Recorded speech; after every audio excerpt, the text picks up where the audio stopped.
ඇයි නිපුණිලාට බැරි වුණේ ශිෂ්‍යත්වය පාස් වෙලත් අපේ අලුත් ඉස්කෝලේට එන්න? ඒගොල්ලන්ට සල්ලි ප්‍රශ්න නෙලු. ඒ නිසා ටවුම් ඉස්කෝලේට යවන්න අමාරුයි. නිපුණිලාගේ අම්මා කිව්වලු ශිෂ්‍යත්ව ආධාරයෙන් ඔක්කොම කරන්න බෑ කියලා.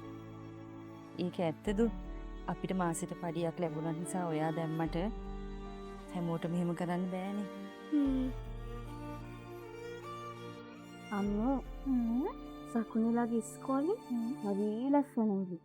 දිව්‍ය ලෝකයක් වගේ. කිහිම් කතාක ලොකු පිට්ටනි ප්‍රධාන ශාලා වේදිකාවකුත් තියෙනවා. සමථ ගණිත කැමති ක්‍රීඩාවකුත් ගන්න පුළුවන්. මතක් හරි ඊයසේ වගේ ඉස්කෝලේකට යන්නේ. මොනවයි කරන්නද පුතේ? අපිට ඒ තරම් සල්ලියක් නෑනේ. අප්පච්චි හම්බ කරන එක අපේ දවසට මදිනේ. ඒක හරි අසාධාරණයි අම්මේ. එක ළමයකට එක විදියක් තවත් ළමයකට තවත් විදියක්. ඇයි හැම ඉස්කෝලයක්ම එක විදියකට හදන්න බැරිද?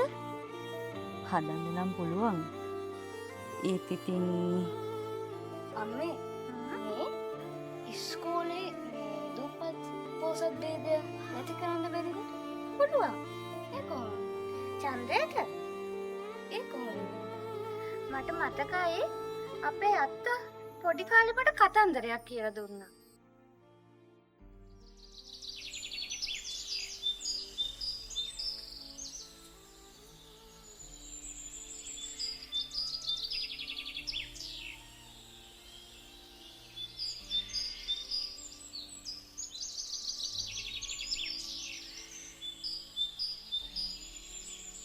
ඡන්දේ දාන්න යනවා හාන්තනේ. ඡන්දේ. හොඳ දාලා වරෙල්ලකෝ.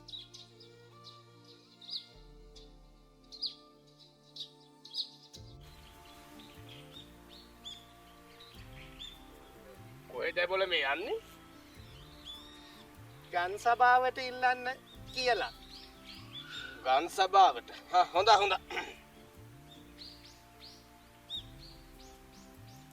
ගන් සභාවට. ගන 70. රදලා අපි කම්මුතුනේ වැඩක් නේ.